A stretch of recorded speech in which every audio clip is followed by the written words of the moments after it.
Welcome to the Content Strategy Interviews podcast. Each week, we talk with accomplished content strategy experts to share their wisdom with our friends in the content community. And now, here's your host, Larry Swanson.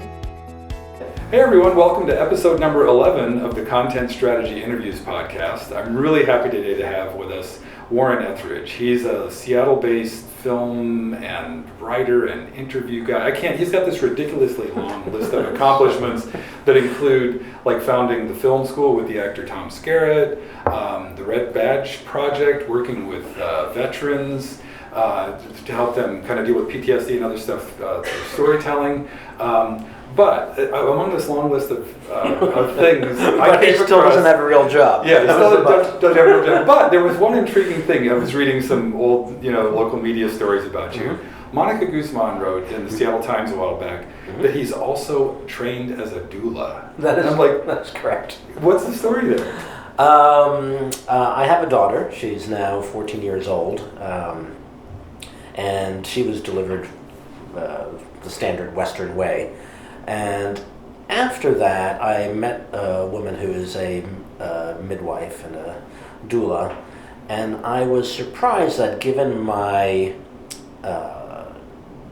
pretty darn good education growing up, that I had no idea about those skill sets. And so I just became fascinated, and a friend helped me get some training, and I thought, well, there's something that probably will never come in handy, but it's good to know. Did you do like a certification program? There is a certification program, and I took some of the workshops, the highlight of which was finishing up in a role play scenario. I was the one man there, but where you got to switch places, you got to be the doula or the woman delivering the baby. So for a while, and I like to think there's footage out there somewhere of me going through the birth process. I would pay money to see that video. Yeah, I'd pay money for you to not see that video. Exactly. Yeah. Hey, but I came across, and there's, you're just full of stories. That's what you do. And there's another story that I've heard you tell, because I've done, just as background for this, I've done your classes, 4, 5, 6 times now, a number of different classes. They've kind of evolved over the years, and that's what I want to get to eventually, is the Storyfinding, because that's your current sort of label. Right. But one story that I've heard many times is that you didn't start talking till the age of 6, right. And then always some follow on and he hasn't shut up since, or something like that. But what's the story? What was the? Was there a? What was? How did you happen to not talk till you were 6? Well, it's easy if you keep your mouth closed. I did, I would say words occasionally, and I certainly did grunt and vocalize. It was more a matter of what would probably now be called a selective mutism. But it was more that there's enough crisis and trauma at home to keep my mouth shut. But the payoff of that story in my mind, which I didn't realize was the payoff at the time, is when I got to first grade at this school in New York. My teacher, Mrs. Green, finally got me to talk and said, "Why haven't you spoken till now?" And I said, "Because I didn't think anybody would listen." And that, I didn't mean it as a profound comment. Apparently it was what I was thinking at the time, but is sort of telling in terms of what I've done and sort of the genesis indirectly of Storyfinding itself. Mm-hmm. Well, you've talked many times about the kind of foundational skill of whether it's story discovery or story finding, storytelling, is listening. And so you were listening for 6 years. Yeah, I was listening and observing. I remember in kindergarten, there was an upright piano, and I would sit/hide under the upright piano, sort of clinging to one of the legs, and just watch my classmates go. And I learned a lot, and I still do. It's interesting because my job makes people think I'm extroverted, but I'm really introverted. And so when I go to places as a speaker, guest lecturer, or whatever, I have a tendency to show up early and just observe. And then when people find out I'm the speaker, they're sort of surprised because they thought I was just some lunatic in the corner. The crazy guy lurking in the corner. That's right. That's I get that a lot. Well, that's so interesting. So that initial background has like served to this day. That's still sort of the Oh yeah, it's still very much who I am through and through. It's like I've heard other people say it, but it's so important to me that you will learn more listening. You'll learn more watching. The way I consider it is, I already know what I think. I don't need to speak it aloud to know what I think. So I'm going to get a lot more information if I keep my mouth shut. Right, and that's one of and that kind of gets it. There's sort of a number of levels of skills that make you good at what you do. That's the foundational one. Another one, just like sort of a technique you've talked about a lot in classes, is just the power of the pause. Mm-hmm. And that's like listening on steroids. It's like everybody in the room is listening at that point. What other tool? There's not tricks of the trade, but sort of techniques of good interviewing. What else what would you put right after listening in that list? Well, yeah, listening is the top of it. I think the other part for me is, well, there are a few. I'll start with this: prepared to be unprepared. And by that I mean you need to be familiar with the person you're speaking to and speaking with. You need to familiarize yourself as best you can with what they've done, what they've accomplished, previous interviews, previous conversations, what have you. Bring a wealth of knowledge to it so that you can be in the moment. The biggest challenge to interviews or conversations is how present one can be. And if you know as much as you think you can know and learn beforehand, you'll be liberated to the extent that you can just listen to what the person's saying. When you're unprepared, you have a tendency to be insecure and feel like you need to jump in with smart comments or the like to prove you know something or that you're worthy. And instead, if you go in fully prepared, you can actually just give over to the moment. Mm-hmm. Yeah, I've heard you tell a couple stories that illustrate that really well about like sort of I don't know, not amateurish, but a less prepared interviewer. I think amateurish is fair. Okay, we'll stick with amateurish. But like, I think you told this great story about a woman, and the guy opened up with some heartrending story about loss or something, and then she said, "Oh, that's great, but what was it like to work with Brad Pitt or whatever it was?" Right. That's the worst manifestation of it. But there must be a. Yeah, I think it's a continuum, right? So there's that. Tell me about Joaquin Phoenix. I mean, it was a devastating moment, but it was because she was looking at a list of questions, and once again was insecure and also having problems because she wasn't actually listening to the guest and what he had just said. Anybody, and there were plenty of other people in the room who heard it, was devastated by what this man just shared, and a reaction would be a pause, which would have been fine, or I'm sorry, or oh my gosh, that's terrible, or tell me more, or anything, but not tell me about Joaquin Phoenix. So she wasn't present, right? And that just comes from being unprepared.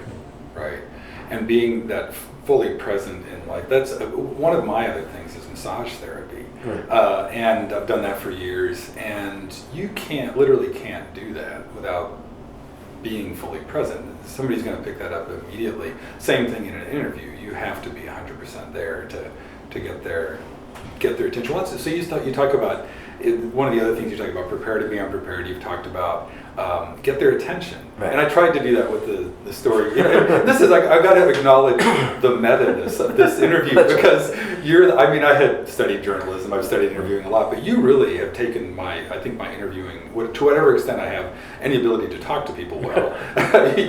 You have a lot to do with that. So there's sort of a meta-ness to this, but one of the second things, after that, prepare to be unprepared, right. You talk about getting their attention, then you talk about earning their trust. Right. Talk about some of the ways you've earned, because you've talked to some really high-powered and vulnerable and all kinds of people who had good reasons not to put their trust in you.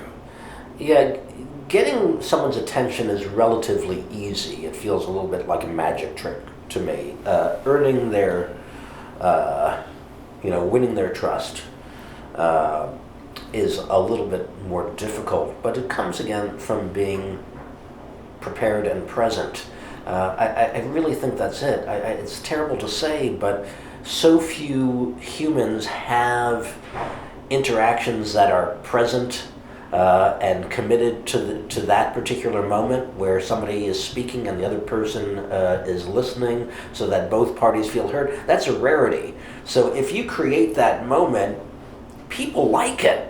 And that's a great way to get the trust. The other way is to simply not be an ass. And I'm not trying to be flip, but when that filmmaker was telling that devastating story to that student interviewer, student journalist, she certainly didn't win his trust, but could have won his trust by being present in that moment and saying like, "Oh my God, that's terrible. How do you put those images behind you?"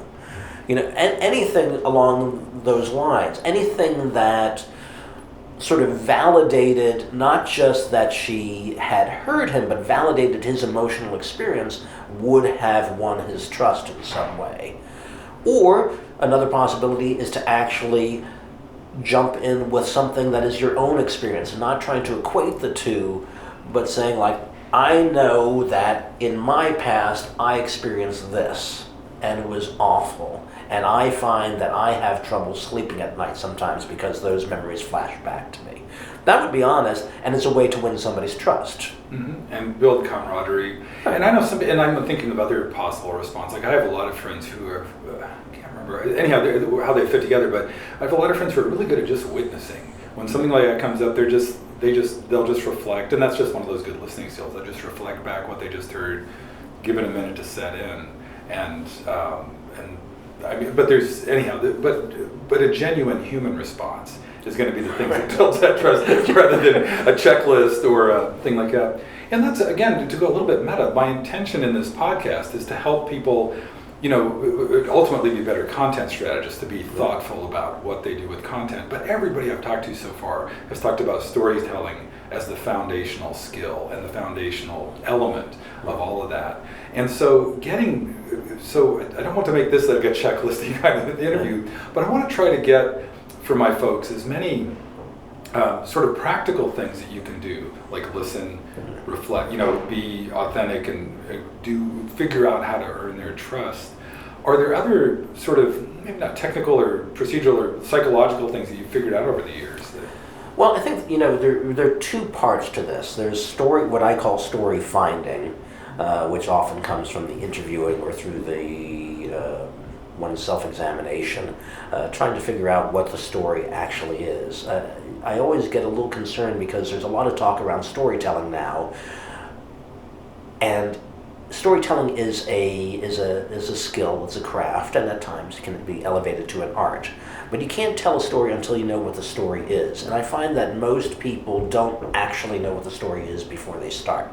They think they know the story, but they don't know the story. And the tendency is to get fixated with plot or facts, data, what have you, a goal, a mission, and those are bad ways to start one story in my mind. They're ineffective ways to start one story. You need to know why you're telling the story. And even if you're working in a corporate setting, even if you're working as a consultant, even if you're working with numbers, you can still tell a good story if you know why you're telling it.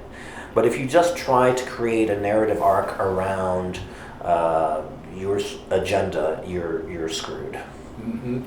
I think, and I'm early days here. This is episode number 11, and I've been exploring content strategy for about a year now, and the majority of people who identify as content strategists would be what would be called content marketers, people telling stories for a business purpose. And I think a lot of them fall into what you were just talking about, that trap. How could you, like if you were coaching somebody, like a content marketer at like at REI, and they're writing about the outdoors, or Nordstrom writing about not just goods and but how to shop or whatever. How, if you're taking a new kid under your wings and mentoring them, what do you do? What do I do?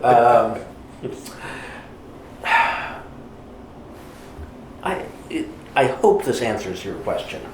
I'm going to go back a step, I think. Something that is true of interviewing or story finding, I think, is also true of storytelling. And in interviewing, sometimes if I'm talking to a politician or a celebrity, what have you, somebody will ask me afterwards, well, did you learn everything you wanted to? Did you ask everything you wanted? It's like, no, of course not, because if I'm curious, I have 100 more questions. And they'll say, oh, you must be disappointed. Like, I'm not disappointed. I had the experience that I had, right? And so for me, going into an interview or a conversation or trying to find a story, part of it is letting go of any expectations I have as to what it should or could be. I follow my curiosity where it leads me. I listen to the conversation that's being had and let that lead me. So for stories, I think that too many people, particularly in the corporate world, are determined to reach a particular outcome and thus tell stories in a very dogmatic fashion. And that can work briefly in what many of us call propaganda, but in the long run will fail because it destroys customer, listener, reader, client loyalty. Because people will eventually suss out that they're being sold rather than being told an actual story. An actual story is not to lead a person one particular direction, it's to present them with information so that they can glean something from it. What's the quote? I love this quote, that the skill of writing is to create a context in which other people can think. And I love that. The skill of writing is to create a context in which other people can think. Note that it's not teaching other people what to think, but so that they can think. So corporate folks have a tendency to tell stories determined to reach this particular outcome, to sell this product, to win this client, whatever it may be, and in so doing, destroy the sovereignty of the listener. And when you do that, you undermine your effort. Gotcha. Well, I think I might be able to offer a little hope there. Okay. Because one of the early discoveries I made is there's, one of the ways that people come to content strategy is through UX and user experience. And there's a growing, I think most people would acknowledge now, or most people who identify as content strategists would agree that it's equally important to tell your business story and to listen to your customers. So I think it's probably still biased to what you were just talking about, that people are going to tend towards the propaganda side. But so I think there's that. So I think there's that trend going on. I think there's also just the bigger trend, and you probably see this or can speak more to this than I can.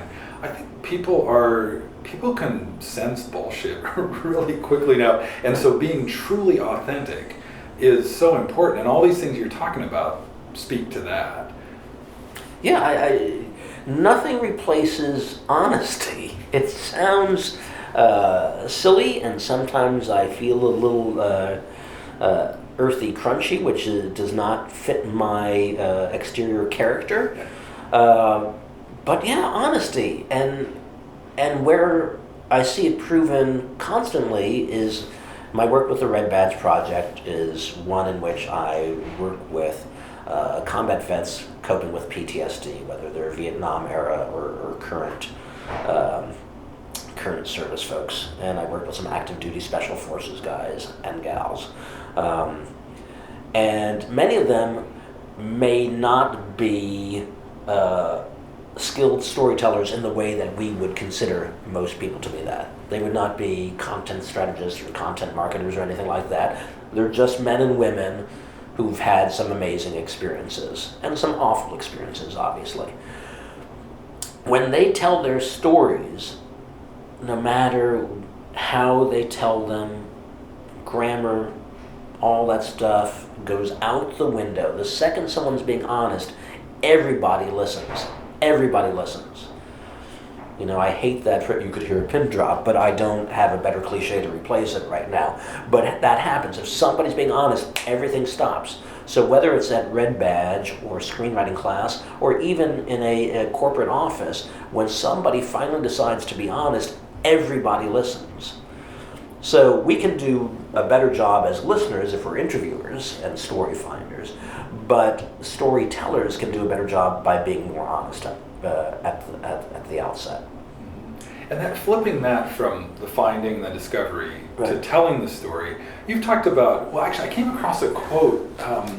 You worked with somebody at Wagner Enstrom, I think, Yeah. Enstrom, and they said, that he'd want to talk to you more at some point about your theories about how to develop a story within minutes. Right. And I was, so much of what you've talked about has been like the long play, like, doing your research, having an open-ended conversation, but writing, but is this sort of like, what did he mean by that? What had you said that led him to ask that follow-up question? What's the exact quote there? So the One more exact time. quote was, I would like to talk with you more about your theories on how to develop a story within minutes.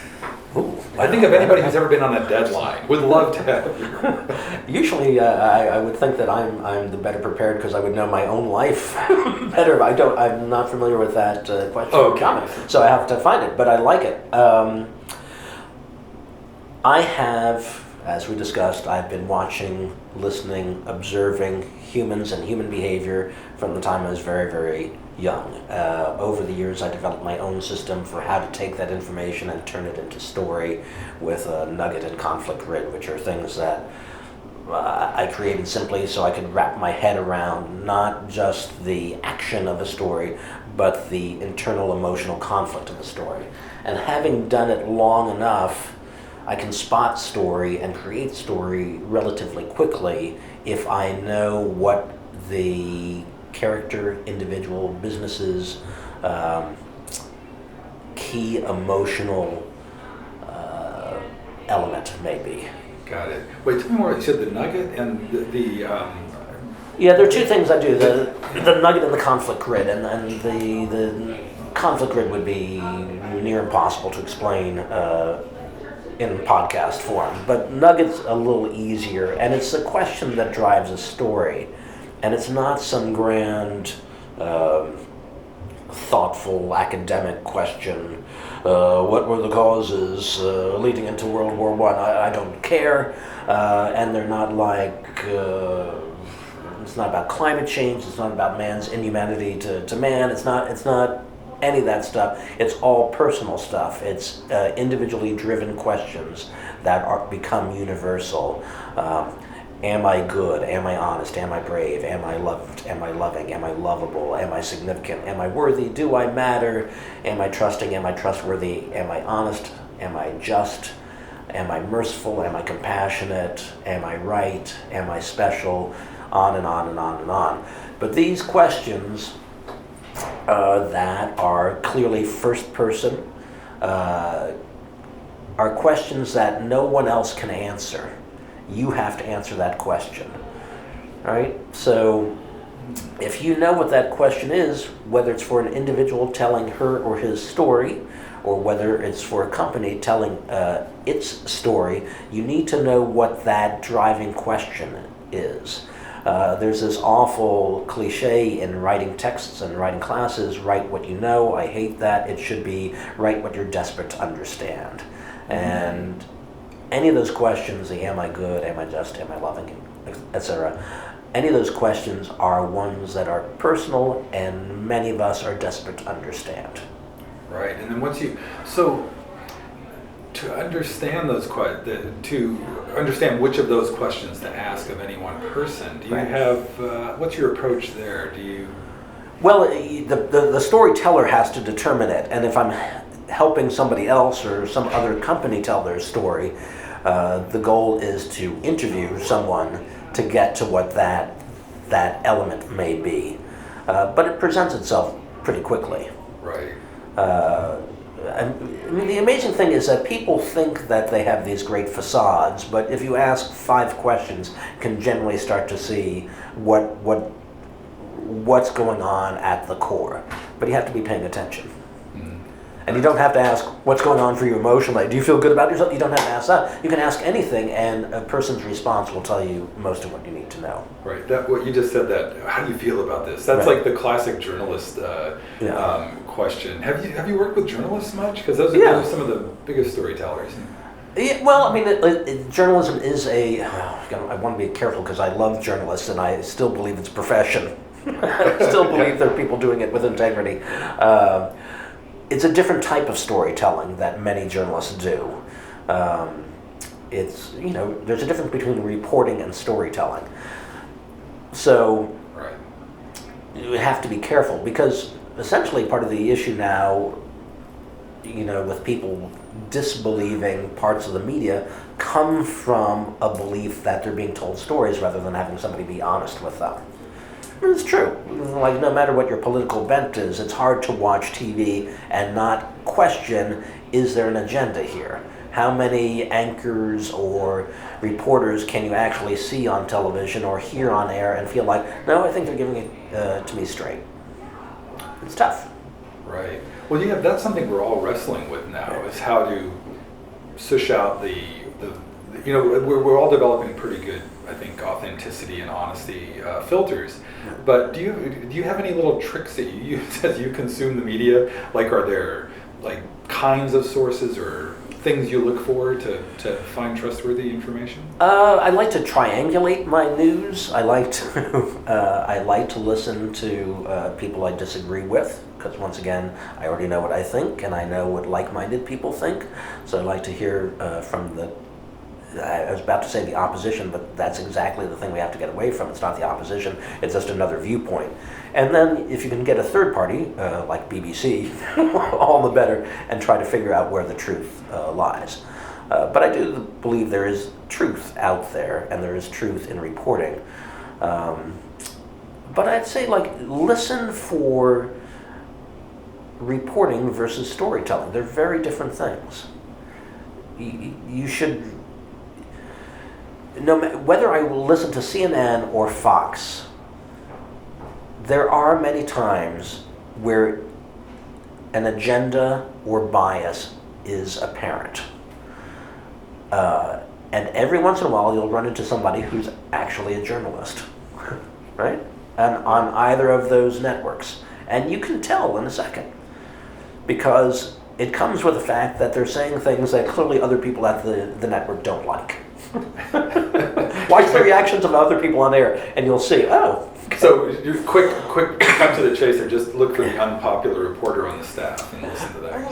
Maybe look for the moment where others are taken by surprise. You mentioned the get their attention is a skill in interviewing or in conversation. So I look for and listen for the things that get my attention. What actually breaks the mold of your expectation? That's a good place to look for truth in the news. When you hear something like, oh, that's not what I expected to hear, that's probably something you should listen to.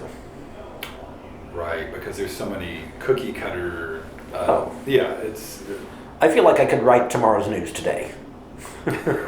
Probably for any station. Yeah. Hey, wow, I can't believe we're coming up on a half hour already.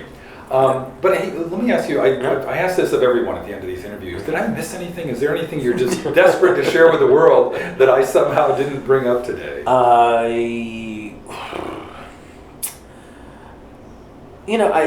I would say this, that story to me comes back to conversation, comes back to human interaction. I don't think we give conversation and story the credit they deserve.